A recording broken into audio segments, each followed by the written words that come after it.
ርቀቱ 14 ኪሎ ሜትር ብቻ ነው። በጥሩና በጥራት በበዛበት ቀን ከሞሮኮ ባህር ዳርቻ ላይ ቁማችሁ ወደ ማዶ ብትመለከቱ የአውሮፓን የምድር ጠርዝ በአይናችሁ ፍንትው አድርጋችሁ ማየት ትችላላችሁ።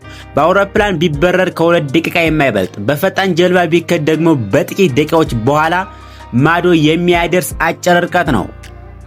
ታዲያ የሰው ልጆች በቴክኖሎጂ ምጥቀት የዓለምን ረጃጅም ድልድዮች በባህር ላይ በገነባበት በፈረንሳይና በእንግሊዝ መካከል የባህር ስር የባቡር ዋሻ በወቀረበት በዚህ 21ኛው ክፍለ ዘመን ለምንድን ነው እስካሁን አፍሪካና አውሮፓን የሚያገናኝ አንድም ድልድይ ወይም የባህር ስር ዋሻ ያልተገነባው? ከዚህ ስውር እምቢተኝነት ጀርባ ያለው እውነተኛ ምህንድስና እርግማን ምንድን ነው? ወይስ ጉዳዩ ከምህንድስና ባለፈ የሀያላን ሀገራት ድብቅ የፖለቲካ ሴራ አለ? እንኳን ወደ ጆኦፋ በሰላም መጣችሁ። ዛሬ የምንጓዘው የዓለምን ንግድ መስመርና ወታደራዊ ሚዛን በቁጥጥሯ ስር አድርጋ ወደምትገኘው ታሪካዊና ስልታዊ ወሽመጥ ነው፣ ወደ ጊብራልታር። ይቺ ጠባብ የባህር በር ዝም ብላ 2 አህጉራትን የምትለይ መስመር አይደለችም። እሷ ግዙፉን የአትላንቲክ ውቅያኖስና ከታሪካዊ ሜዲትራኒያን ባህር ጋር የሚያገናኝ ብቸኛውና ፍጹም ተወዳዳሪ የሌለው የዓለም ደጅ በር ናት። ይህንን በር የቆለፈ የዓለምን ንግድ ፍሰት የመቆለፍ ጉልበት አለው። ዛሬ በዚህ ጥልቅ ዶኩሜንታሪያችን የጊብራልታር አስደናቂ ታሪካዊ አመሰራረት እናያለን። በስፔንና በእንግሊዝ እና በሞሮኮ መካከል ያለውን ያንን ድምፅ አልባ የማይሰማውን ስውር የጂኦፖለቲካ ፍጥጫ እንፈትሻለን። በመጨረሻም ድልድዩ እንዳይሰራ የከለከለው አስፈሪ የተፈጥሮና የምህንድስና ሚስጥሮች ደረጃ በደረጃ እንገልጣለን። ስውርና ያልተሰሙ መረጃዎችንም እንገልጣለን። እስከ መጨረሻው አብራችሁን ቆዩ። ሰብስክራይብ እና ላይክ እያደረጋችሁ ጀምሩ። ይህ ቀጠና በጥንታውያኑ ግሪኮች ዘመን ጀምሮ ትልቅ አፈታሪክ ክብር ነበረው። ግሪኮች ይህን ቦታ የሄርኩሎስ ምሰሶዎች ብለው ይጠሩት ነበር። በእነሱ እምነት ይህ ቦታ የምድር መጨረሻ ደንበር ነው። ከዚህ መስመር አልፎ የሚጓዝ መርከብ ወደማይታወቅ ጥልቅ የዓለም ጠፍቶ ይረግፋል ብለው ያምኑ ነበር። ነገር ግን የቦታው እውነተኛ ታሪክ ለውጥ የተመዘገበው በ8ኛው ክፍለ ዘመን ይበልጥ በትክክል በ711 ዓመተ ምህረት ላይ ነበር። በወቅቱ በሰሜን አፍሪካ ይገሰግስ የነበረው ታላቁ የእስልምና እሙሚያ የጦር መሪ የነበረው ታሪቅ ቢን ዘያድ አውሮፓን ያሁኗን ስፔንና ፖርቱጋል ለመቆጣጠር ወታደሮችን ይዞ ይህንን ጠባብ ወሽመጥ ተሻገረ። ታሪቅ ቢን ዘያድ ወሽመጡን እንደተሻገረ ወደ ስፔን ምድር በገባበት መግቢያ ላይ ወደሚገኘው ያን ግዙፍና ስልታዊ የኖራ ድንጋይ አለት ተቆጣጠረ። ወታደሮቹ ወደ ኋላ እንዳይመለሱና ፊልሚያ በድል እንዲያጠናቅቁ ሲልም የመጣባቸውን ጀልባዎች በሙሉ በእሳት እንዲያቃጥል ማዘዙ በታሪክ ይነገራል። ከዚህ ታላቅ ድል በኋላ ያ ግዙፍ አለትና በዙሪያው ያሉ ቀጠና በታሪክ ስም መሰየም ጀመሩ። በአረበኛ ጃምባል ታሪክ ወይም የታሪክ ተራራ ተብሎ ባለፉት 100 ዓመታት ግን ይህ ስም በአውሮፓውያን አንደበት እየተቀያየረ ጃምባል ታሪክ መባሉ ቀርቶ ዛሬ መላው የዓለም ወደሚያውቀው ወደ ጊብራልታር ተለወጠ። ይህ ስም ዛሬም ድረስ የአፍሪካውያንና የሙስሊሞች ስልጣኔ በአውሮፓ ላይ ጥሎት ያለፈው ትልቅ የታሪክ አሻራ ማረጋገጫ ሆኖ ይኖራል። አሁን ወደ ዘመናዊና ወደ ጂኦፖለቲካ ቁማር እንምጣ። የጊብራልታር ካርታ በደንብ ከተመለከታችሁት ፍጹም ግራ የሚያጋባ የድንበር ፖለቲካ ታገኛላችሁ። ጊብራልታር በጂኦፖለቲካ አቀማመጧ የምትገኘው ሙሉ በሙሉ በስፔን ደቡባዊ ምድር ላይ ተጠብቃ ነው። ነገር ግን የፖለቲካ ሉዓላዊነቷ የስፔን አይደለችም። እሷ የዩናይትድ ኪንግደም ወይም የእንግሊዝ ባህር ማዶ ግዛት ናት። ይቺ 6.7 ስኩዌር ኪሎ ሜትር ብቻ የምትሰፋ ጥቃቅን መሬት የለንደን ቤተ መንግስት ቀጥተኛ ትዕዛዝ የሚፈጸምባት የብሪታንያ ይዞታ ናት። ለመሆኑ እንግሊዝ እዚህ ስፔን አፍንጫ ስር ምን ትሰራለች? ታሪኩ የሚጀምረው በ1713 ነው። በወቅቱ በአውሮፓ የነበረው የጦርነት ክርክር ለመፍታት በተደረገው የዩክሬን ስምምነት ስፔን ይህንን ስልታዊ አለት ለብሪታንያ ለዘላለም አሳልፋ ሰጠች። ብሪታንያም ይህን ቦታ የሜዲትራኒያን ባህር የምትቆጣጠርበት ታላቋ የባህር ኃይል ጣቢያ ያደረገችው።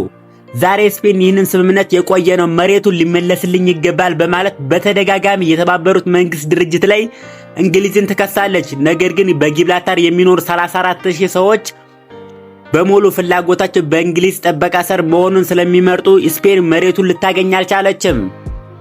ነገር ግን የፖለቲካ አስቂኝ ድራማ እዚህ ላይ አያበቃም። ስፔን እንግሊዝ የኔን አጠገብ መሬት መያዟን ሉዓላዊነት ይነካል ብላ ስታለቅስ፣ በበኩሏ ደግሞ ወደ አፍሪካ ምድር ወይም ወደ ሞሮኮ ተሻግራ ተመሳሳይ ስራ ሰርታለች። በሞሮኮ ሰሜናዊ ባህር ዳርቻ ሱኤታና ሚሌላ የሚባሉ ሁለት ስልታዊ የወደብ ከተማ አሉ።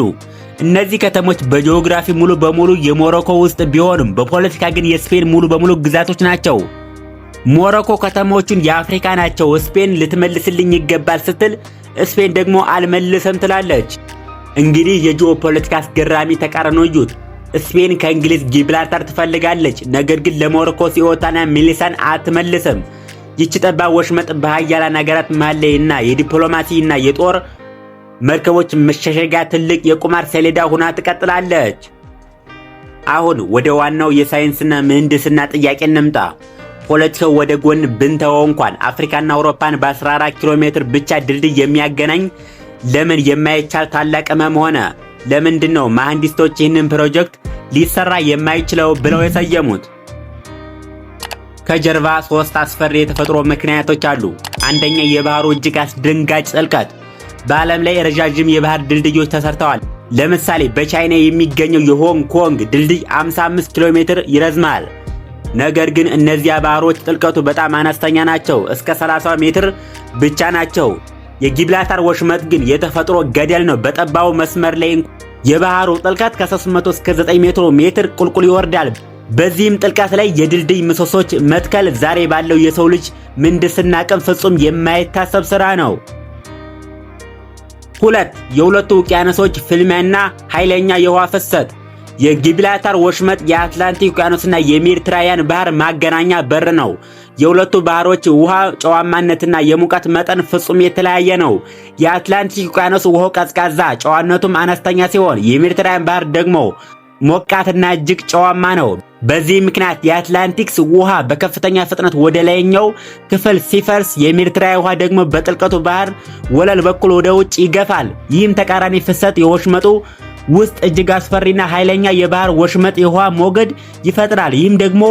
ይህ ሞገድ ማንኛውም የባህር ውስጥ የሚገነባ የሲሚንቶና የብረት ምሰሶ በቀላሉ የመንቀልና የማፍረስ ጉልበት አለው ይላሉ። 3. የመሬት መንቀጥቀጥ ስጋት። ይህ ምናልባት ትልቁና አደገኛው ምክንያት ነው። የጊብራልታር ወሽመጥ የተፈጠረው በሁለት ታላላቅ ምድሮች ላይ ነው። ማለትም በአፍሪካ ፕሌትና በአውሮፓ ፕሌት መጋጠሚያ መስመር ላይ ነው። እነዚህ ሁለት አህጉራት በየዓመቱ በጥቂት ሚሊሜትሮች እየተገፋፉ ይቀንሳሉ። ይህ አጋጣሚ መስመር በከፍተኛ የመሬት መንቀጥቀጥ ያለበት ቀጠና ነው። እነዚህ ቦታ ላይ የሚሰራ ድልድይ ሆነ ዋሻ በማንኛውም ሰከንድ በሚነሳ የመሬት መንቀጥቀጥ በቀላሉ ሰነጠቅ ወይም ሊፈርስ ይችላል። ይህ የሰው ሕይወትና የቢሊዮን ዶላር ታላቅ ኪሳራም ያስከትላል። ታዲያ የወደፊቱ እቅድ ምንድነው? ድልድይ የመስራት እቅድ ሙሉ በሙሉ ከተተወ በአሁኑ ወቅት በስፔንና በሞሮኮ መንግስት መካከል አዲስ የባህር ስር የባቡር ዋሻ የመስራት ውይይት እየተደረገ ነው። ይህ ፕሮጀክት ከካንዚንግተን ማድሪድ የባቡር መስመር ሊባል ይችላል። በባህር ስር ቆፍሮ በመገንባት አህጉራትን በባቡር ለማገናኘት የታቀደ ቢሆንም የገንዘቡ እጥረትና የፖለቲካው አለመተማመን ፕሮጀክቱን ዛሬ ድረስ በወረቀት ላይ ብቻ አስቀምጦታል። የጊብራልታር ወሽመጥ ለዓለም ንግድ ያለው ዋጋ በቀላሉ የሚገመት አይደለም። በየቀኑ ከ300 በላይ ግዙፍ የንግድ መርከቦች ያቋርጡታል። ከመካከለኛው ምስራቅ የሚነሳው የነዳጅና የኤዥያ በሲዩዝ ካናል በኩል የሚመጡት ሸቀጦች በሙሉ ወደ አሜሪካና ወደ ሰሜን አውሮፓ ለመሄድ የግድ በዚህ በር ማለፍ አለባቸው። ለዚህ ነው ይህ ቦታ ለኔቶ የጦር ህብረት ፍጹም ቁልፍ ስልታዊ ማዕከል የሆነው። እንግሊዝ እዚህ አለት ውስጥ የገነባቸው የውስጥ ለውስጥ ዋሻዎችና ወታደራዊ ካምፖች የሩሲያን የጦር መርከቦችና ሰርጓጅ መርከቦች ከጥቁር ባህር ተነስተው ወደ አትላንቲክ ውቅያኖስ ለመገንባት ሲሞክሩ ሌሊትና ቀን የሚሰልሉበት ትልቁ የክትትል ጣቢያ ነው። ጊብራልታርን የተቆጣጠረ መላው የሜዲትራኒያን ባህር ኃይል እንቅስቃሴ የማይንቀጥቀጥ አቅም አለው። ነገር ግን ይህች ጠባብ የባህር ወታደራዊ ቁማር ብቻ አይደለችም። እሷ የሰው ልጅ ትልቅ የስቆቃና የእንባ መድረክ ጭምር ናት። እና በብልጽግናዋ በደመቀችው አውሮፓ መካከል ያለችውን የህይወትና የሞት መስመር ናት። በየዓመቱ በ10 ሺዎች የሚቆጠሩ አፍሪካውያን ስደተኞች ጥቃቅንና ደካማ የፕላስቲክ ጀልባዎችን በመንዳት ያንን አስፈሪ የጊብራልታር ማዕበልና ኃይለኛ የውሃ ፍሰት ተቋቁመው ወደ ስፔን ለመሻገር ይሞክራሉ። ብዙዎችም ማዶ ያለውን የአውሮፓ ምድር በአይናቸው እያዩ በዚህ አስፈሪ ውቅያኖስ ተውጠው ህይወታቸው ያልፋል። የጊብራልታር ወሽመጥ ለአንዳንዶች የቢሊዮን ዶላር የንግድ ስልታዊ የበላይነት መፈተኛ ነው። ለብዙዎቹ ሺህ ምስኪን አፍሪካውያን ግን ህልማቸው የሚቀርበት ሰማያዊ መቃብር ሆኖ ይኖራል።